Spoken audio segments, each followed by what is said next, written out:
this week is big news in the world of golf. Saudi-funded Live Golf Tour heads to the Trump National Golf Club in New Jersey. The tournament's been accused of helping to sanitize Saudi Arabia's international image. A 9/11 Families United group have eviscerated both the defected golfers and the former President Trump for taking part. But joining me now is John Daly, a two-time major golf winner, Trump friend and supporter, and a great character. John Daly, what a pleasure to have you on my show. Thanks for having me, Pierce. I love you, brother. Thank you. I love you, brother, too. There was a moment at the Open in Scotland when you were walking past. I think you were wearing your Hooters trousers, and I shouted your name, and you suddenly turned. You didn't know it was me. You just turned and looked at a group of people, and you gave us a hilarious smirk and a great wave, and we all just melted in awe at this great man doing his thing. Well, I love my fans, man. I've always loved them. I've always played for them. And, wherever I've gone in the world to play golf, I've always had a home team advantage. And it's been awesome for 30-something years. It's just been great. Well, you deserve it because you give a lot back to the fans, I think. And also you play golf the way I play, which is, have a beer, have a game of golf, have a cigar maybe, have a bit of fun, smile on your face. But right now, John, golf is going through a very difficult, fractious period between the official PGA Tour and this rival Live Tour funded by the Saudis. It's now come to Trump's course. He's up there. He's been promoting it. What do you make of this route, and how do you think it ends? Well, we'll find out in the long run, but I begged Greg Norman to let me be on the Live Tour because, we work really hard, and I play with Brian Harman in a practice round and some other guys in the practice rounds of the British Open, and it's like, we play pro-ams, we get it, okay? That's what is the backbone of a lot of our tournaments. But Brian Harman says, give us a box of chocolates for the effort. We make tent visits. We do this, we do that. I play 2 to 3 pro-ams every week on the Champions Tour. And, we don't play for a lot of money on the Champions Tour. So I almost feel like, okay, I'm not getting a lot out of this. What are we doing? Look, I'd rather play with amateurs than the pros sometimes, but we've got to get compensated for that, and the Live Tour is giving players that. It's given, they play pro-ams. It's a big party. They play for a lot of money, which these guys that are on that tour deserve that money. And I think there's a lot of other guys that deserve that money, especially this old man. But, John, but what about the morality issue? Because I think, and I wrote this for the New York Post, there's a lot of hypocrisy about morality in sport. That a lot of the PGA sponsors, for example, do lots of business in the Middle East and so on. Do you think there's a lot of hypocrisy here? Oh, Pierce, let's not talk about that. They don't want to be mentioning that because, of all the labor laws and stuff. You know what I'm saying? It's unbelievable. The politics is so stupid in this. I could talk about Nike. I could talk about other companies that little 8 and 13-year-olds are building shoes for Nike. Okay, we don't want to get into that, right? You want to talk about labor laws? We're talking about golf. Guys that are playing golf, it's an international sport. Jed, the Prince of Saudi Arabia, is a great guy. And he's given so much money to golfers that deserve it. Well, there's some that aren't deserving it because I should be on that tour. Yeah, why aren't you on the tour? You'd be my first signing. I know all the Well, Greg says he's not doing it anymore, and I'm too old. So, but let me go into entertainment and get all my friends to do the concerts and stuff, and let's, it's playing with Bryson DeChambeau in the British Open.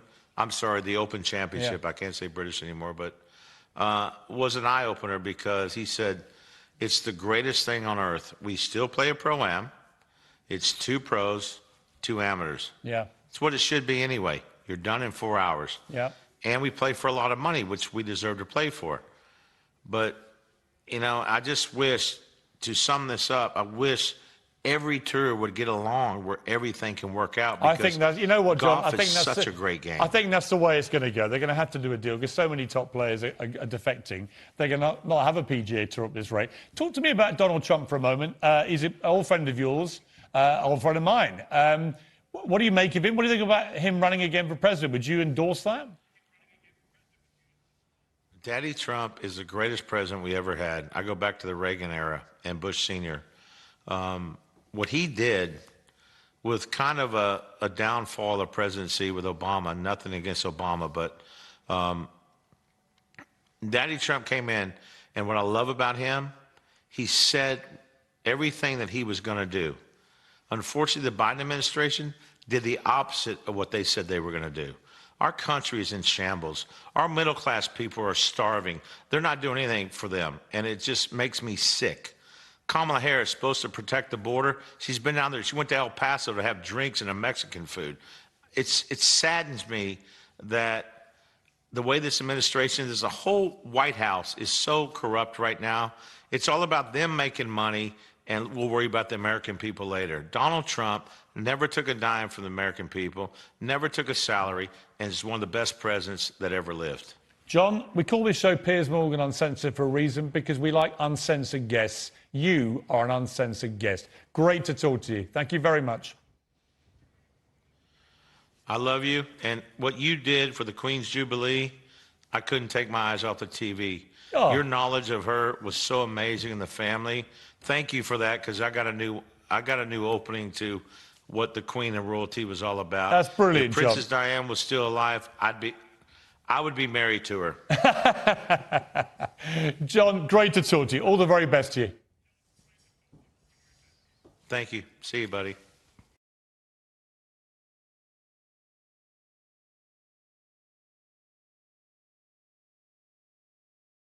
The problem with limitless gender identity is that it defies some basic facts of life. At various points, for example, I've identified as a black lesbian, a two-spirit penguin, and a cat. But despite willing them into existence, at no point have I sprouted whiskers or flippers. Reality has trapped me in the body of a much maligned middle-aged white dude. And reality came crashing home for a team of female basketball players at a high school in Massachusetts last week in a very literal sense. The match was reportedly abandoned after a biologically male trans woman player injured 3 girls on the opposing team.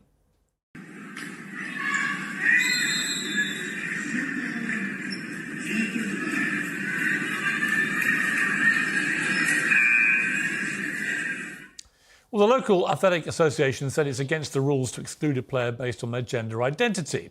They decided to put inclusivity and the rights of the individual above obvious fairness in competition and above the safety, as it turned out, of the majority of the players who were biological females.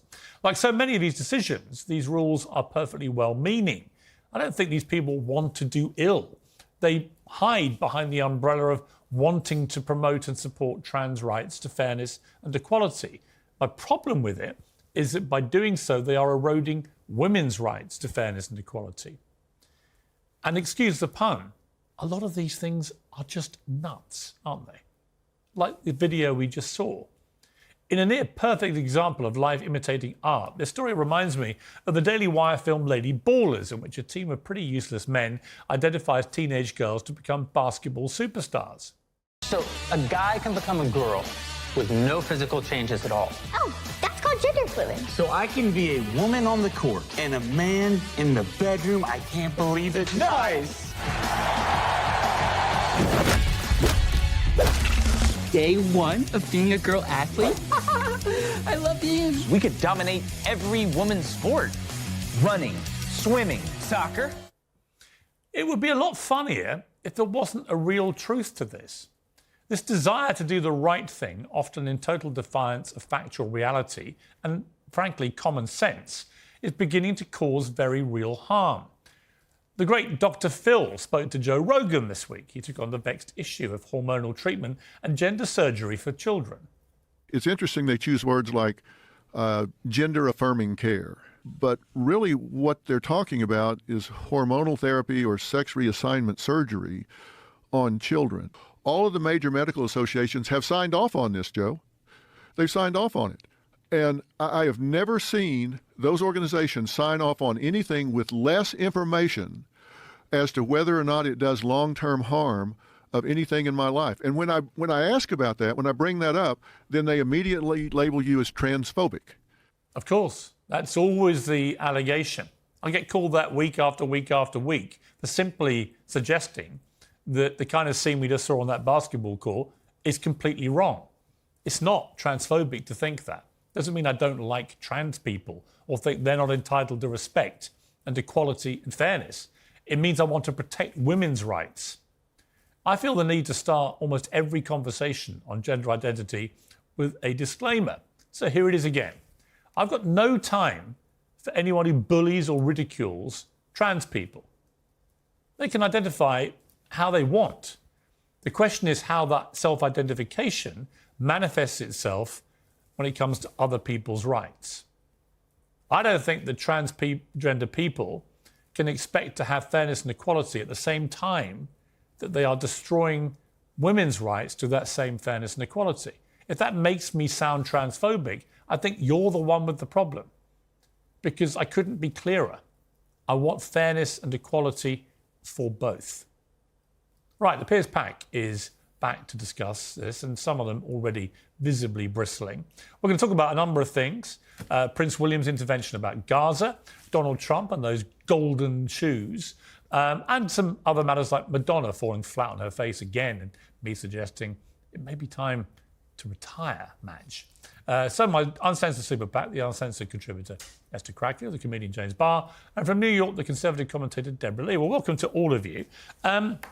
All right, James, let me start with you. I could feel the bristling. I'm so glad you are starting with me. Feel the bristling, but I want you to really identify what makes you bristle when we discuss these trans issues, because you cannot, in all good conscience, look at that basketball court. I can, and what actually. happened and not think this is ridiculous. I can actually, because what you're failing to mention, and I just quickly Googled this whilst you were chatting, there were 6 players sent off in the FIFA Women's World Cup last year. They got red cards. Women are also doing the same thing to each other in sport. Did you see the size of that trans woman? You were not there. Let's talk to the people that were affected by that clip. Let's ask them how they feel. But also, I want to pick up on a few things you said. You said that that you support trans people and that you're not okay with people bullying them. No. Yet you're also talking about how you identify as a penguin and a cat. Like, you know why? That's Mickey taking. Hang on. And that is technically transphobic. But do you know? Well, hang on. It's not, though, is it? You're oversimplifying. But you're not gender giving the identity. context of why I said those things, right? Context is really important. Yes, they can take my clips and put them around TikTok and everyone throws their toys out the pram. Fine.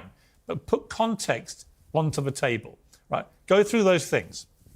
What's the context? Sorry, what's the context? Go through the things you just said that I said. You said that you were a cat, that you were a penguin. Let's say the cat. There's a phenomenon called furries, with kids turning up at school saying they're cats and being treated like cats by teachers. I think that's completely and But that has absolutely nothing to do with trans people, so it's completely irrelevant in this conversation. It's about self-identification.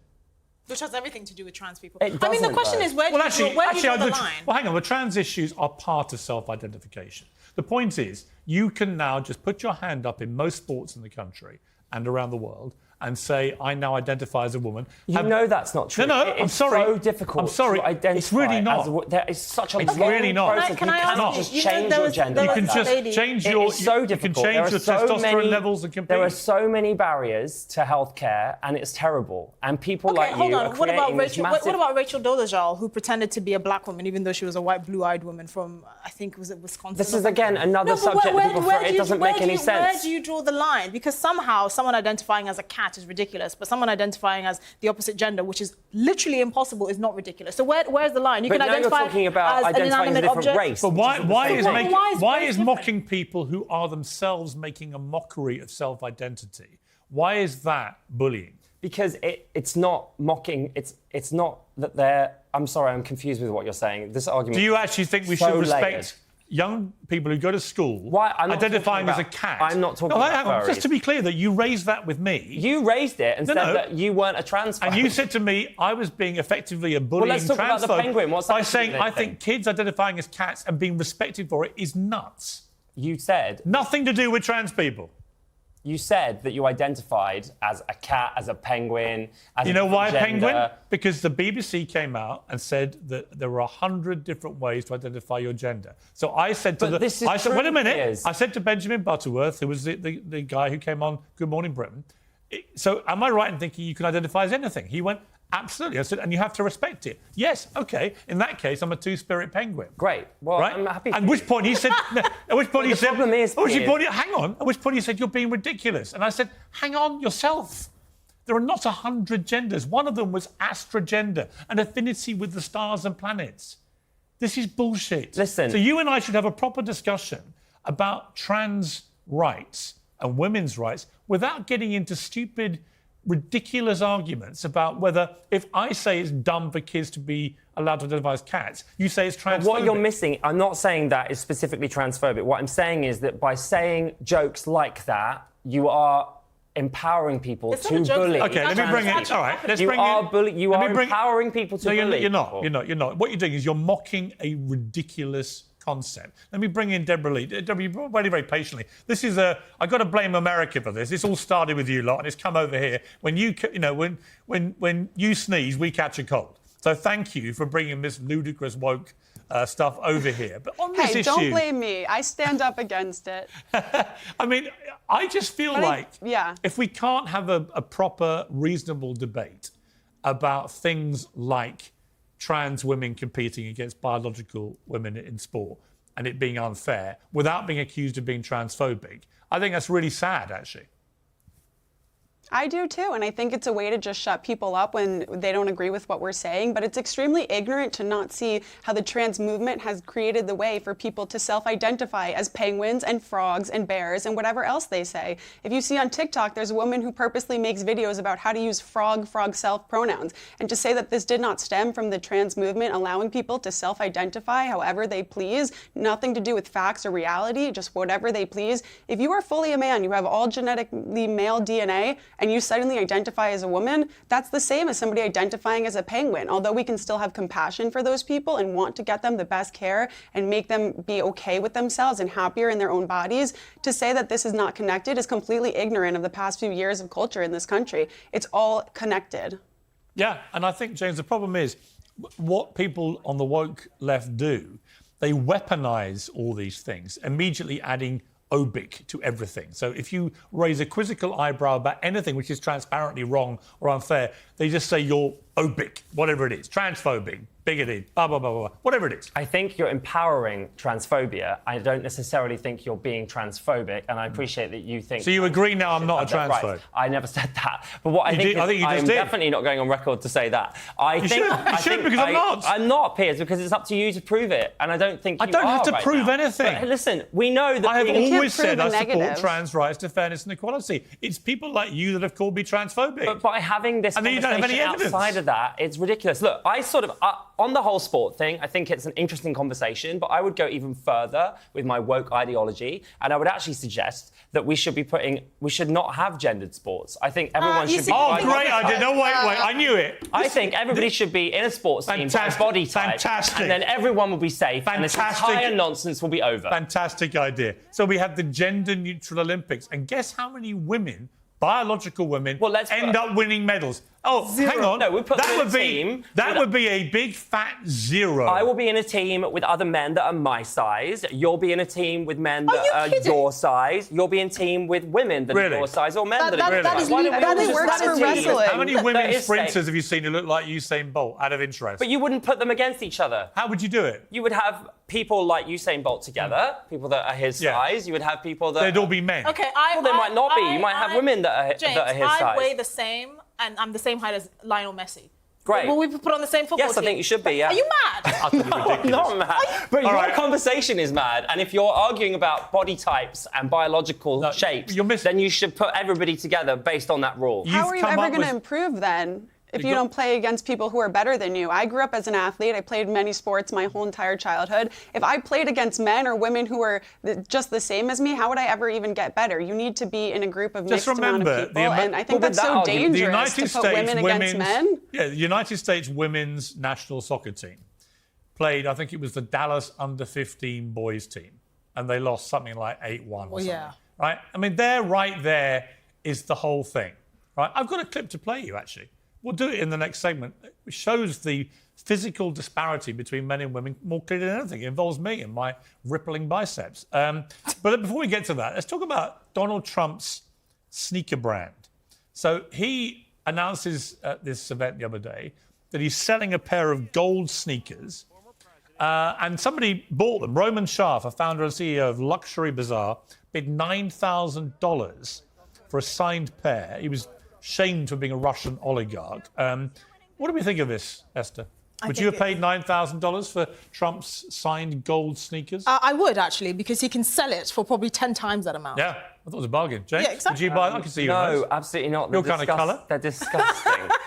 You don't have to wear them. It's about the commercial value. What do you think of the person who bought them? I mean, I'm very happy for him if he wants to spend that much money on something as ridiculous as a pair of shoes, but that seems like a waste of money. You could probably get your house done for that. It's an investment. Is it an investment? It is an investment, seriously. I would take it, yeah. I just Well, I'll tell you what, James, you you can tell him yourself because Roman Sharp is joining us.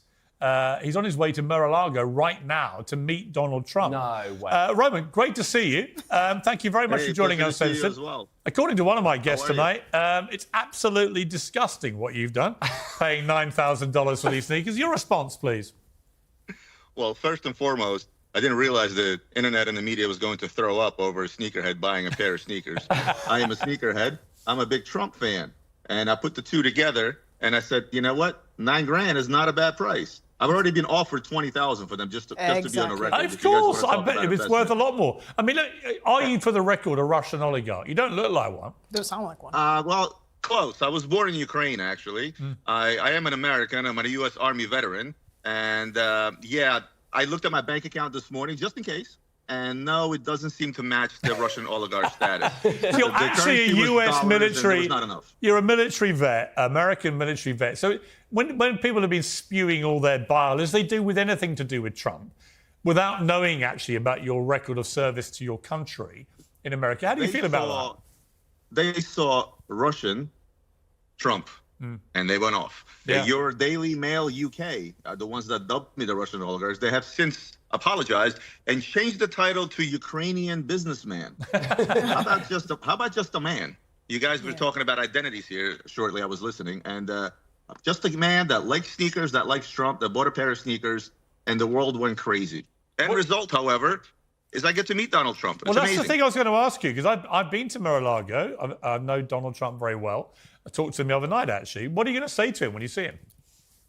I'm going to say that I am grateful for the opportunity to meet a man who is, A, my favorite politician, B, is a great businessman, and number one, the biggest patriot of this country that I live in. And I am the same way. I am a patriot of this country. I put a response video onto my Instagram channel that went viral and everybody picked it up, basically saying that the worst part about this whole drama was the fact that it once again showed me just how divided America has become over political issues. But don't you think that's because of people like Trump? For example, if we look at January 6th, I mean, you're a defender of liberty and freedom. Thank you for your service on behalf of my American friends and family. But don't you think Trump is to blame for some of that? I don't. I think that our media has been so weaponized. This is exactly what they do to Trump supporters. Anyone who rallies in support, they try to attack him. I mean, in defense of Trump supporters, January 6th. In defense of Trump supporters, I hope you realise that there's the choice between Donald Trump and literally a corpse. So I don't necessarily always blame Trump supporters. The opposition is not a lot. Well, I'm actually curious, Roman. I mean, just for people who hate Trump, and we know there's lots of people that hate Trump, lots of people that love him. For those who really do hate him, why do you feel so supportive towards him?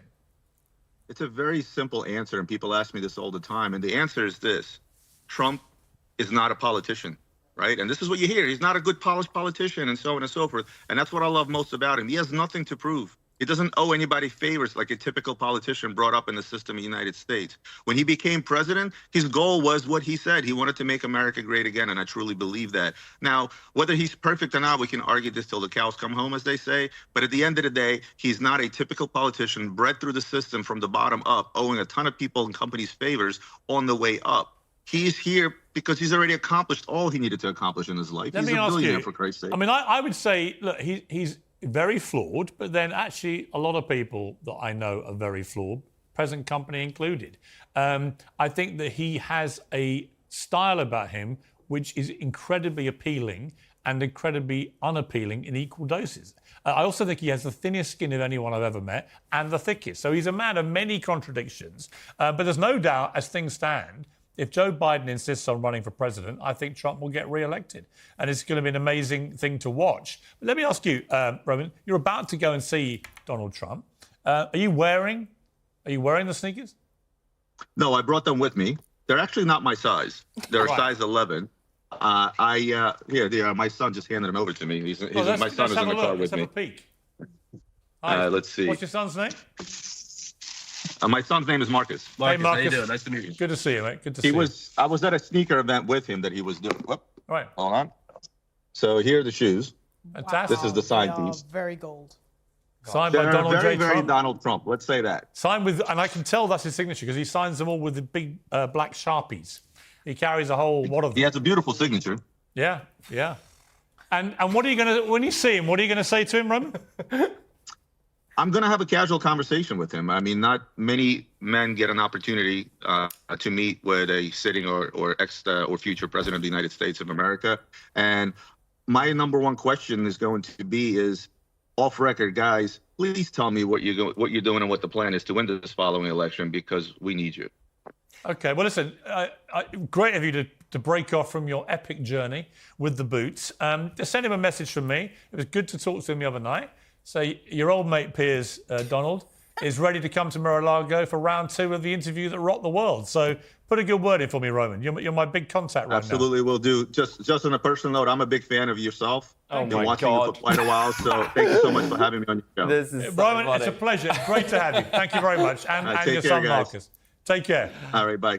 Don't be a hater. Oh my God, I'm Don't not. be being a hater. You see, it's interesting. I want to bring in. I want to hang on. Hater. Hang on. I want to bring in Deborah because I think James's reaction. This is one of the reasons why Trump is so popular, and one of the reasons why the Democrats and liberals attempt in America to try and throw the kitchen sink at him about everything they can think of is backfiring and making him stronger and more popular and more electable.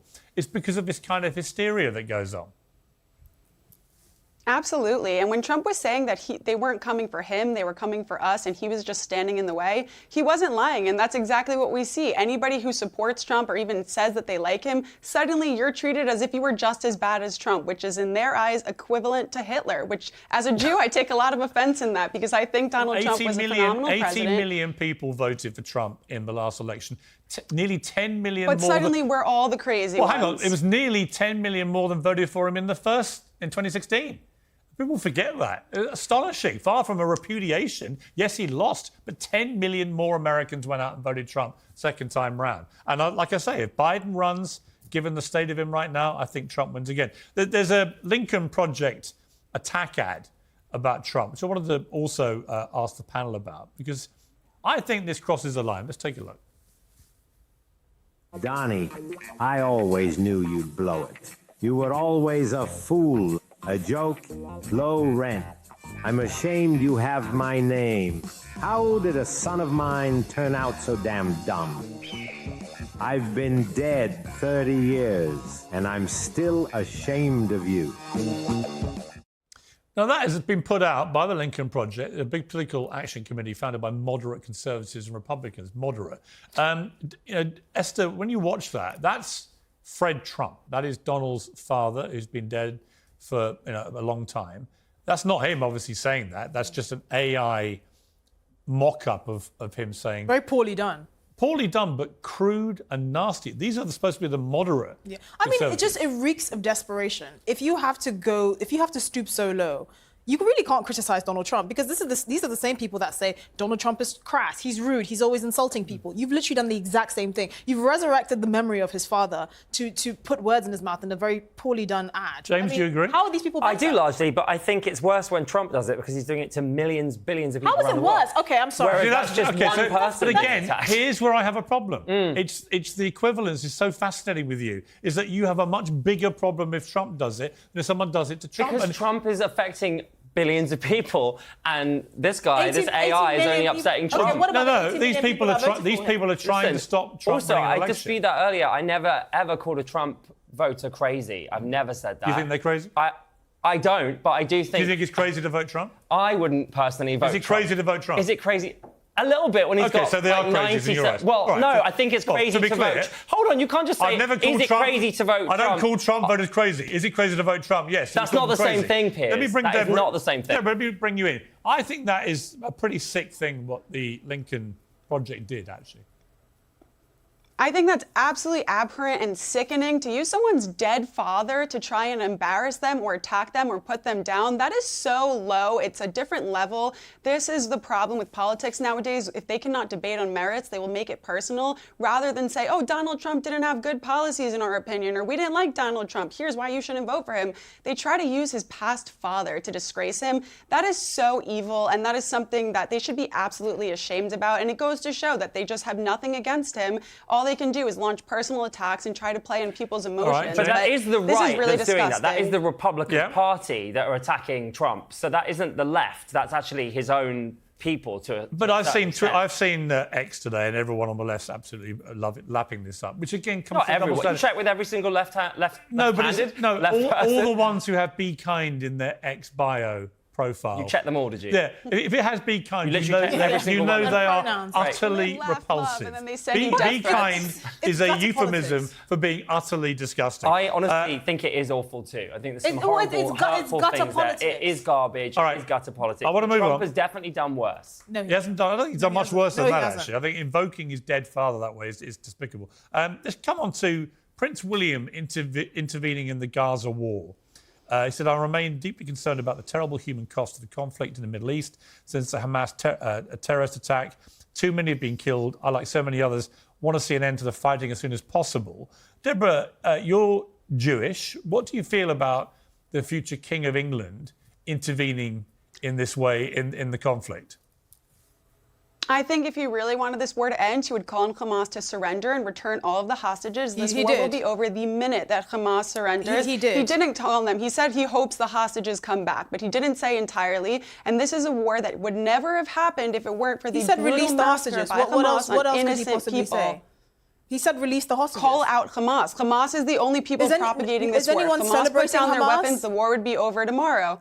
Is anybody celebrating? Nobody's what? celebrating. We're all under. We all know that this happened because of what Hamas did on October the 7th. We're not crazy people. We all know what happened. I am glad that you agree with that, but unfortunately, that's not what the world is necessarily agreeing with. If you take a quick scroll on Twitter, you will see so many people saying that October 7th was justified. It didn't go far enough. Twitter is full of bots walk trying down to the sell streets me of porn. Manhattan. You want to pass five protests full of calling bots for an trying to sell me intifada porn. of That is Jews? representative of Let the me right bring population. in James. My problem with this, I think, is that I absolutely support Israel's right to defend itself. They have a moral duty to defend their people after the horrific attacks on October the 7th. They were beyond horrific.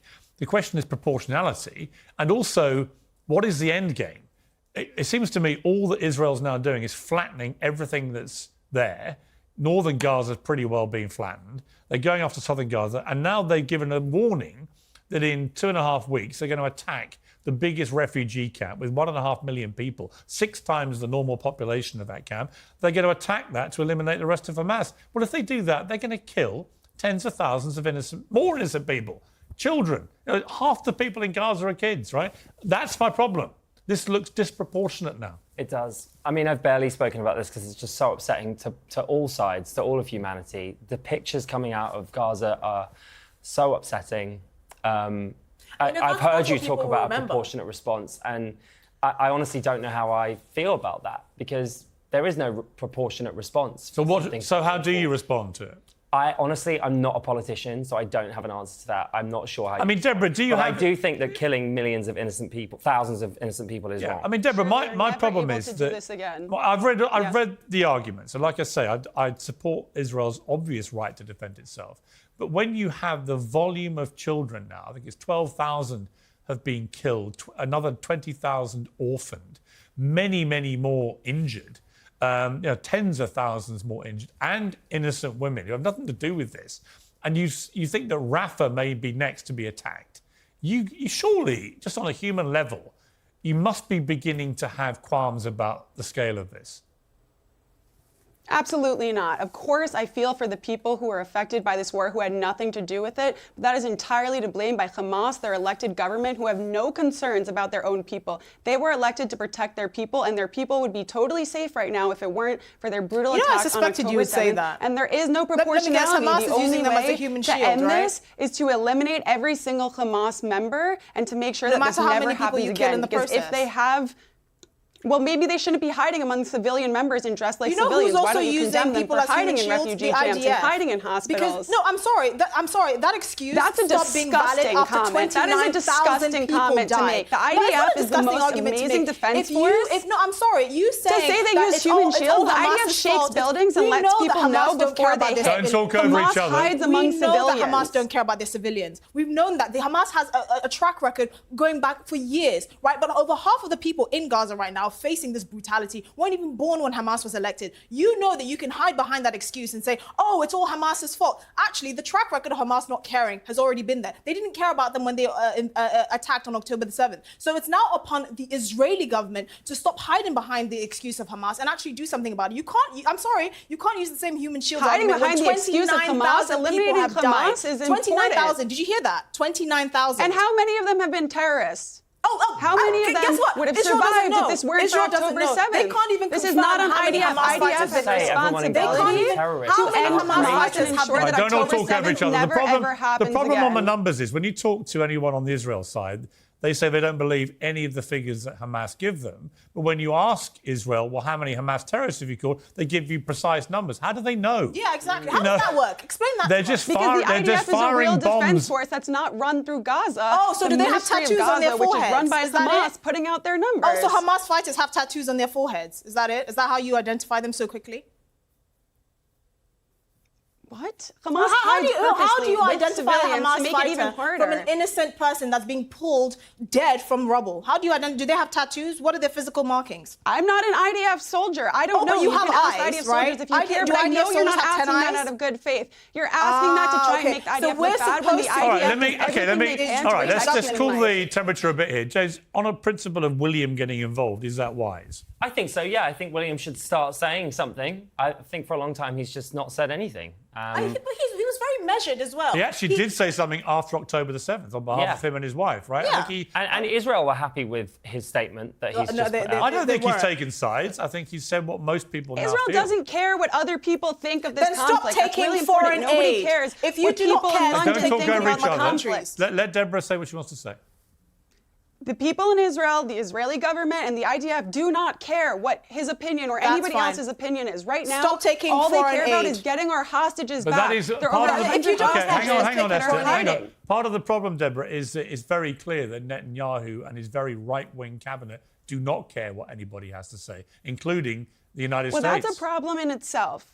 That's a different problem. And in Israel, it's the not a climate different right problem. now, prior to It's October not a different 7th, problem. there was an extreme divide between the left and the right in Israel. And actually, since this war, politics has been put down for a minute, and people of all different sides and different identifications have joined together and say, right now, all that matters is getting our hostages back. When Okay. that is over, we can talk about the government and reevaluate what we need to do. All right, let's move on to something, just two little lighter things to end on. Because Israel is always a very heated debate, and I understand it. I feel strongly for both sides. Honestly, I do. We're talking about a female gymfluencer in the US called Ali Singer, who goes by the username The Ripped Barbie. We got a clip of this. I'm gonna wear a shirt. Can you at least have some muscles? Like. If you're not going to wear a shirt, can you at least have some muscles? Listen, I get it. You want to train at a gym where everyone keeps their shirt on? That's fine. But this gym isn't one of them. I called Absolute Recomp in Texas, and their rules say you can train with your shirt off. And you signed up there. Therefore, you need to follow the rules, including the rule that says you don't film people without their consent to post on social media. So just to clarify what went down there, this gymfluencer shamed this guy on social media for not being ripped enough to exercise shirtless. She filmed that, posted to TikTok, and then a fellow male gym fitness influencer, Joey Swole, posted a video and got her banned. So all sorts of stuff going on here. Esther, where do you sit on A, people filming in gyms, and B, the shirtless issue? Do you need to pass an abs and I'm a muscle bit test? of a prude. I don't really want to see anyone topless. No. Generally speaking, I just think I don't. it's disrespectful to I the didn't know public. people did that. You can wear a singlet. I bet you do it, don't you? Of course I do. How did I know that? But I think filming someone in a gym is just. Is that because you basically see it as a dating scenario? I think it can be. Is that why you go shirtless? But no, that's absolutely not why. If I'm in a class and it's really hot and the aircon isn't on, Really? You strip down? then I would take my top off. Yeah, I think so. Yeah. Why is that bad? Are you judging I me? couldn't get away with it. I'm just saying. You could get away with it. I don't want to see your half-naked flesh. Well, I don't want to see yours either, Piers, but I wouldn't funny body enough, shame you for I it. wear proper clothes in the gym, and in fact, this goes back actually to the argument we had about men v women in sport, because I have a trainer in West London called Sarah, and she actually competed in the Olympics for Team GB as a speed skater. And she's very proud of her physique and her muscles and everything else. And she keeps challenging me to different things each time she comes back from Dubai, where she has a gym that she's running there. And each time I beat her. So this time she said, I finally found something I can beat you at. So this is your Gender Olympics point, right? So she's decided it would be the T-bar, that we would have a T-bar competition. So we began to lift ever bigger weights on the T-bar. And then we got to 55 kilograms, about 120 pounds. And this happened. I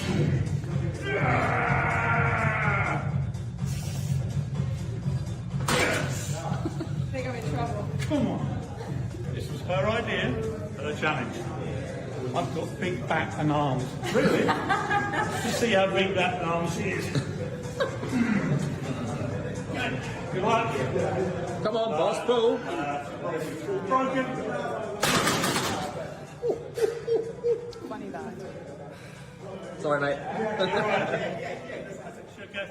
I feel like Sarah wasn't really even trying. So just to be clear... Oh, was that it? Just to be clear, I don't go shirtless. I don't want to make other men feel inadequate. But secondly, the point I would make there is I'm 58 years old. I'm not a spring chicken. I'm certainly not an Olympic athlete. And there you have a woman around half my age who is an Olympic athlete. You don't have an adjudicator in the room, so I'm not sure I can trust Are you this joking? footage. Was that AI? Are you Piers? serious? Like, how do I know that was No, real? my actual regular trainer, James, was witnessing the whole thing and videoing it and apologised to his boss for the humiliation that then came her way.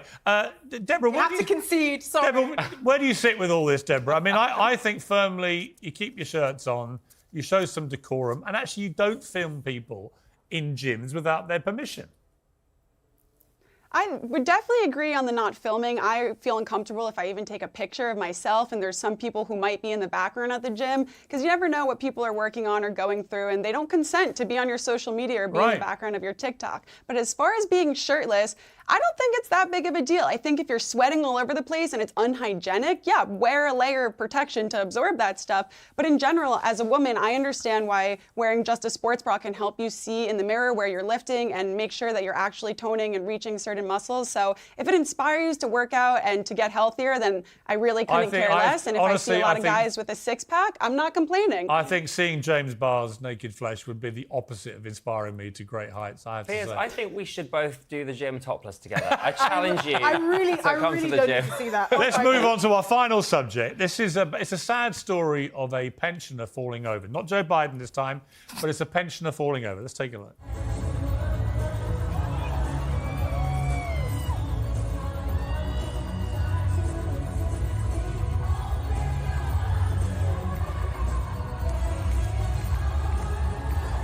It's Madonna, who I think should have been retired many years ago. It gets more and more embarrassing. James, you and I have juked it out about Madonna before, but honestly, mate, when she's now just falling over like Biden, it's time, isn't Madonna's fallen over before, and she's got back up again, and she's amazing. Yeah, she's but slaying. see, the knees weren't as creaky. Honestly, like Piers, you're a pensioner, and your ratings No, are he's falling, not. so I don't know why you haven't retired. Actually, my ratings are great, except when you're on. You're nearly a pensioner, and that's not true about your ratings, actually. Let me ask Deborah about this, because apparently with falls, there's significant cause of pensioner mortality. And she is a pensioner, she's 65. I'm genuinely concerned about her welfare. I think it's honestly on an individual basis. Like, my grandparents are both in their 90s and they're spring chickens, as they say, lifting weights, going to the gym every day, really, truly healthy. But Madonna just doesn't look okay, and I'm sincerely sending help and good wishes her way. I think she definitely should be a little bit more careful, but if she were to go out on stage, I feel like she'd be okay with that. The thing is, she doesn't look okay because she's full of Botox. No, she's patronising. Madonna She's is a complete and utter embarrassment. It is like your drunken aunt. This is from at a the wedding. man that opened this segment earlier with the word, by calling himself a dude, can we just say? Yeah. Like, Nothing speaking wrong with of that, mate. embarrassing. I'm a dude. I think that's probably the most embarrassing When thing. I go down to Middle America, they call me that British Oh dude. my God, They do. right. The British dude. It's my name. Leave Madonna alone. She's an I mean- icon. If Just only What do we you could. say over there, It's chap? a bit like Meghan and Harry. Leave them alone. That's the last thing they want, these people. Madonna won't quit. They're the most Till her last ridiculous breath, attention she won't seekers quit. in the history of planet Earth. Leave them alone. You're the biggest attention seeker ever, so that's such a hypocritical thing to say. I deserve attention, James. Oh, really? Do you? On that bombshell, thank you to my pack. It's the first one of these we've done, the extended pack for YouTube. I enjoyed it, actually. So thank you all for joining me, and come back soon. Apart from you, James. Thank you very much. Thank you.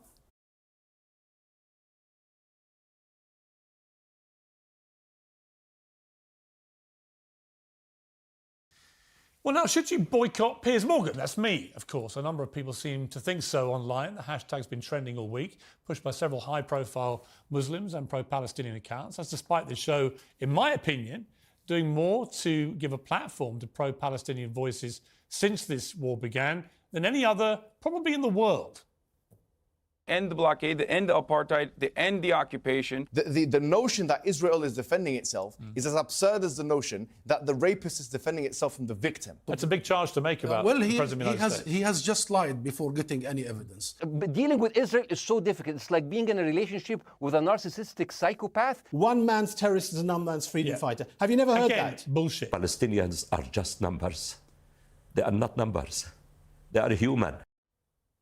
Well, despite this, the campaign against it has been led by the AN Institute and backed by several prominent voices in the community.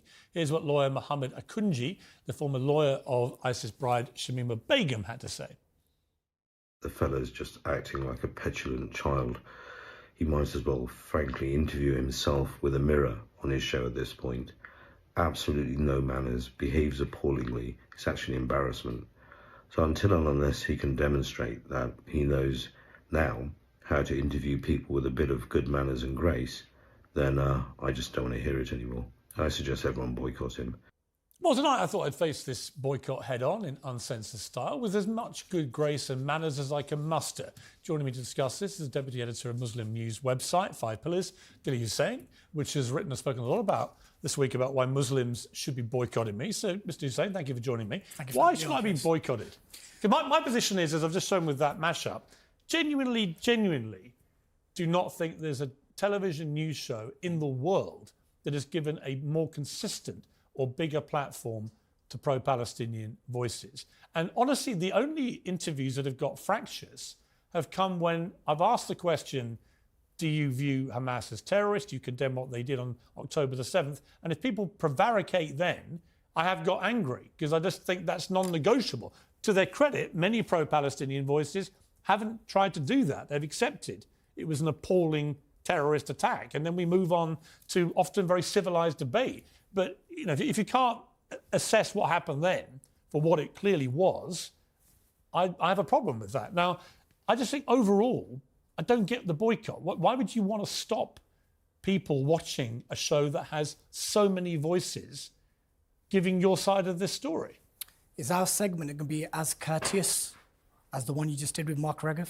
You think that was courteous? I think it was courteous and respectful. Yeah, do you think we can have that engagement? Do you think I asked him good questions? You gave him enough time to answer without interjecting. You know what I think about Mark Regev? He's always very respectful to me. He answers the questions. You may not agree with the answers. I will answer all your questions. But when people come on, Jeremy Corbyn, the doctor earlier this week, when people come on and simply won't give a yes or no answer to a yes or no question, that also can be aggravating.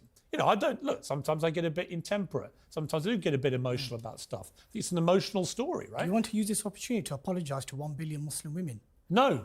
Why is that? Because it was completely misconstrued. Because it was in response to the whole filth comment, yes. wasn't it? Yeah? So the context of my question was that if you want to treat women in the way that this member of his organisation... Why was that your instinctive response? Because I felt that that quote was so disgusting that one of his own group had talked about needing to get rid of a secular law, bring in Sharia law, so you could get rid of LGBT filth and feminist filth. And then the first reaction of a doctor was to say, I agree.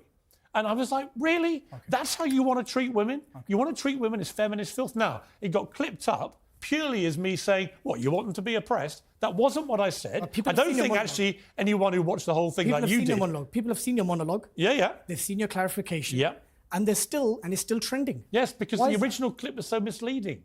It made out that I think all women who are Muslims are oppressed, or all those who want to become Muslims would be heading towards oppression. So I don't feel that. So you don't want to apologise to those Muslim women who were offended. No, I want to apologise to anybody who watched the clip that was put out. What about those who have watched? And in my view, was deliberately misled. Deliberately misled, because I don't believe that. What about your statement from 2019? You and I, on the LGBT issue, you described Muslim parents protesting peacefully within the law of the land as they're behaving as if they're in Islamabad. Do you stand by that comment? What was it? Remind me of that. Muslim parents in Birmingham protesting against LGBTQ education to be taught to 4 or 5-year-olds. You said twice with Samantha for reading, I had to check you the second time.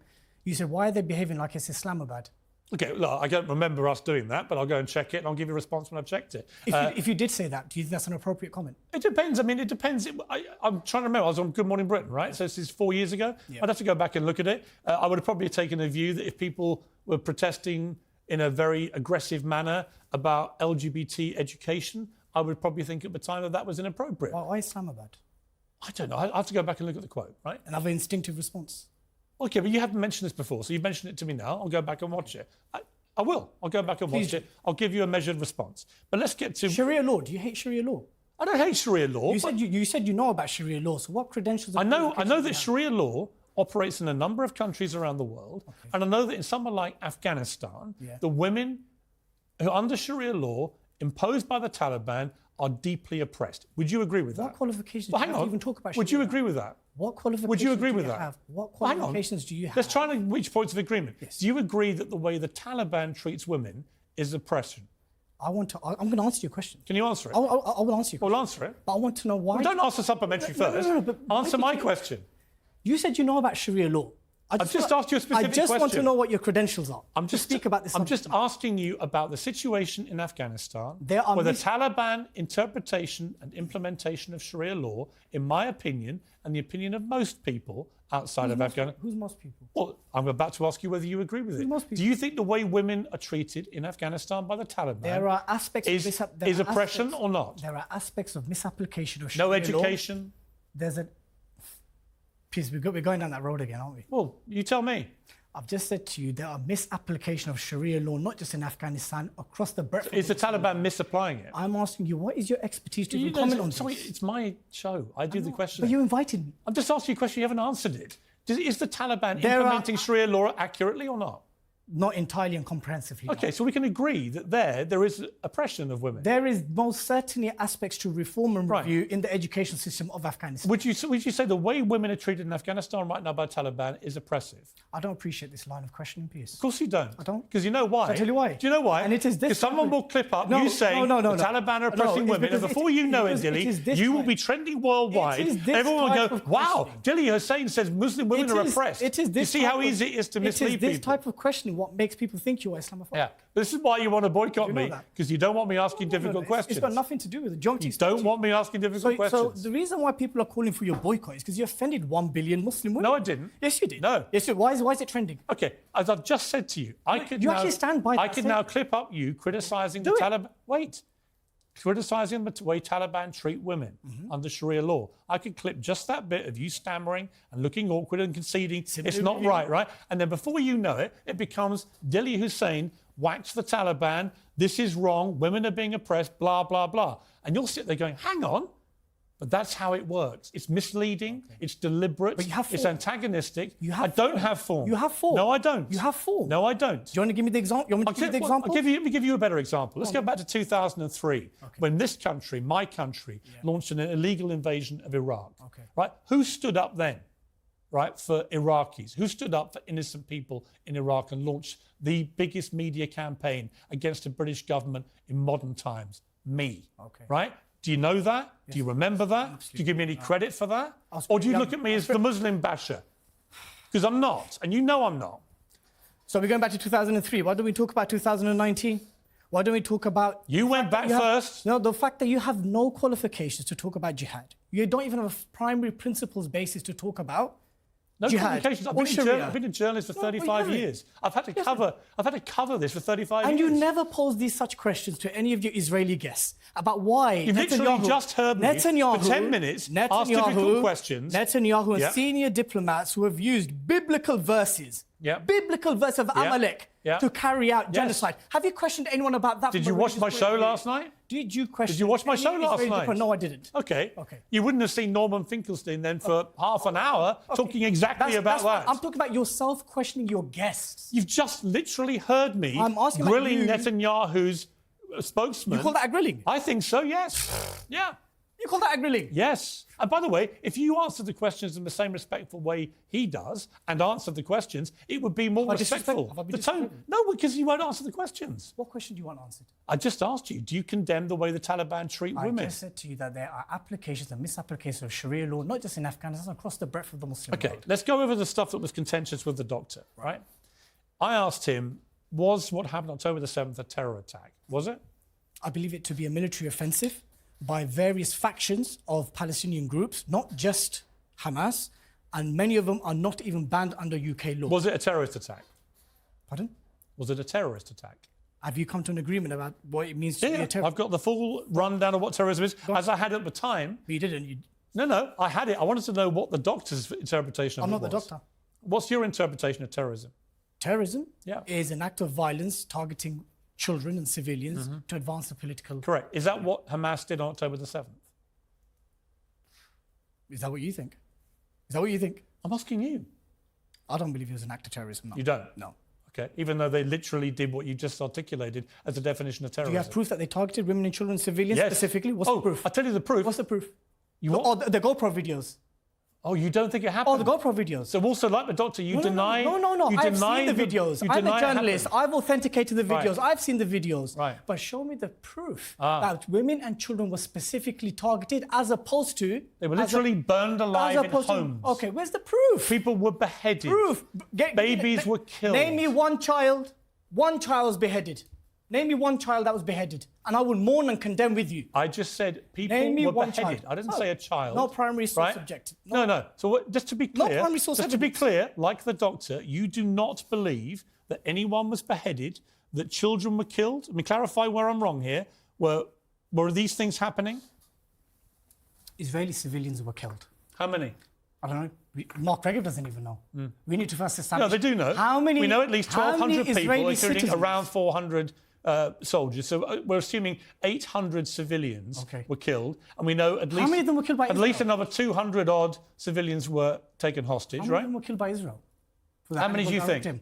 A lot higher than... it's not. Yes, it is. There's no evidence of that. Of course it is. No, it's not. Just look at the Nova Music Festival and look at the burnt-out cars. You see, Hamas doesn't even have the this is the firepower problem, to do isn't it? that. The real reason you want me boycotted is I'm telling the truth, and what you're doing is trying to convince viewers, and maybe your Muslim fan base, I don't know, you're trying to convince them that what we saw through the eyes of Hamas's own technology, where they gloated and boasted about what they'd done, didn't happen. No, and you want me to think, and you want me to think that even though you articulated, you articulated a description of terrorism and then said that didn't apply to October the 7th, even though that's exactly what happened.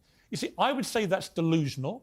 I would say it's deliberately misleading, as was the attempt to try and make me apologise to Muslim women for apparently calling them oppressed, which I didn't do. And you stand by that comment? Which I didn't, yes. You couldn't care less about the offence caused to 1 billion Muslim women. Yeah, but or 1.8 I've billion explained to Muslims you- about talking about jihad and Sharia, the sacred law of Muslims. There was a deliberate attempt to misquote me out of context to try and make out that it's the way you interpreted it. Anyone who watched the whole exchange knew what I was doing. That when you have a member of that group talking about filthy Israel has feminism... committed terrorism? Sorry? No, I don't. No. Okay. Do you believe state actors can commit terrorism? It's possible. It's possible, but you don't believe Israel has? I do not. With those figures that are screaming at you at your face. If you'd watched the show last night, you would have seen my monologue was a strident criticism. I don't watch your monologue so religiously. You know what? Maybe you should watch a bit more if you want to boycott the show. If you want people to stop watching me, it might be useful if you ever watch it. I do watch it here and there. Yeah, but do you though? Yeah, I do. Dilly? Yeah, no, or do you no, watch the odd little clip on social it's not media at all. The that's been issue taken out of is- context and then you say, boycott this guy? The issue isn't about boycotting Piers Morgan per se. It's about unless you rectify the way you deal with your Muslim guests,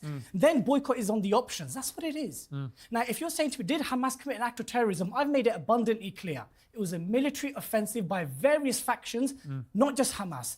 Now, it wasn't a military offensive. What was it? It was a terrorist attack against predominantly civilians But yet- who were brutalised. They were tortured. But they were 7,000 burned. children, 7,000 some children, were beheaded. decapitated Palestinian children isn't terrorism, is it? 7,000 children dead without heads, actual without heads. Again, if you had without heads, again without limbs. Again, if you had watched my show last night, you would have heard exactly what my view of this there a war was. crime? But here's the thing: Is there a war you crime? did.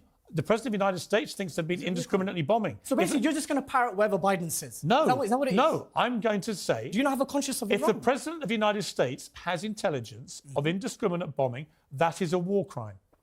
We've heard the denial. Took 70 days. We've heard the denial. But if it turns out the United States has intelligence of indiscriminate bombing, that is a war crime, and I will call it for what it is. Right? So Is what- so what what's Hamas going? did? Is What what's Hamas- hang on? Is what's going on in Gaza horrible? Yes. Is it disproportionate? I believe it is. Are they going to win against Hamas and wipe them all out? I don't think they are. Is America going to lose Is it patience ethnic very cleansing? soon? Is it Yes. ethnic cleansing? It's not ethnic cleansing. Is it and it's genocide? not genocide. No, it's not. Okay. Because that actually involves the eradication of an entire people. If they wanted to, they could drop a nuclear bomb on Gaza and kill everybody there. We've already had those that would be suggestions by genocide. video I don't believe it qualifies as genocide, right? And these terms are important. Are the Palestinians being treated? Finkelstein believes. Are the Palestinians, as he's articulated last night, at length and very powerfully? And we had a very reasonable conversation, by the way. Yeah. Right? I commend you to watch it. Go back and watch it, and maybe you wouldn't be calling for boycotts, right? I genuinely You're very think. triggered about being boycotted. Yeah, because I feel Why it's, is that? I feel it's really unfair. Why I is do. Because I don't think you've been watching the show, and that's quite I've clear. watched some of these shows. And Yes, that's I've quite watched clear. these. Okay. I don't think you It's not quite clear. watch me sit with Bassem Youssef for 2 hours and really try and get under the weeds of this conflict with somebody who can talk me all through it, right? So why didn't Mohammed Hijab get that same treatment? Low-key get that same treatment? But Why they didn't have. Sam Zomra get that same They treatment? have. Do you know how religiously I have actually watched certain episodes? That on average you interrupt your Muslim guests 21.3 seconds. Really? What's your views on that? Did you watch the Bassem Youssef interview? No. I said I literally interviewed him for more than any other guest. Excluding Bassam Youssef. Excluding Bassam him. Youssef, excluding How many Bassam others do you want to Youssef. exclude? There was another Palestinian doctor that I interviewed at length, Andrew and never Tate interrupted him Bassam once. Whenever you've had segments where it's 15, 20 minutes with a Muslim guest, why do you interrupt every No, 27.3 it's not. seconds? You know who it is I interrupt? It's the extreme elements. Oh, so you're now throwing these labels. Yeah. Why am I extreme? Like, I think Explain to your viewers why am I extreme. Because your attempt to deny what happened on October the 7th is an extremist No, response. you call me an Your extremist. refusal to call it terrorism No, that's is an it. So extremist there we have it. response. There we have it. So I believe you're an Islamophobe and a genocide enabler for not using the correct term to describe Israel's indiscriminate genocide. That's fine. You're perfectly entitled to call me that. There we are. You've got to actually produce evidence of that. Produce evidence of that. Yeah, Are there's not- 7,000 children without I am limbs not and heads? remotely Islamophobic. Yeah. Never have been. Carry on. Never will be. Right? Ever. Right back to when I led the campaign against the Iraq War in this country, against my own government. Right? Never have been. It's an ugly slur you've tossed around because you've seen some misconstrued clips from an interview with a guy who wanted to deny the Hamas are terrorists or they committed the terror attack. And the reason you did that and what fueled it is because you yourself don't think what happened on October the 7th was terror. I firmly echo the sentiments. I firmly echo the sentiments of the 91% of 13,550 people polled that believe you're an Islamophobe. Let me ask you, if you want to boycott me and shut me up and not give me any exposure... That or was clip never work- the that was never the end goal, by the way. It was always a case of the community reviewing how we engage with But you want to stop Muslims coming on the show? Unless you fix up the way you engage with them, yeah. Okay, so what are you doing here? Huh? What am I doing here? I nearly pulled out, believe it or not. But why are you here? I came this close. Oh, because Bharati, your producer's been on my case. But why are you here? To converse, to discuss. You're a grown man. Oh, I'm here to check whether Did my you are booker bully Islamophobe. you into it? Who bullied you into it? Did my booker bully you into it? Not at all. So why are you here? I'm here to ask you squarely, are you an Islamophobe? No.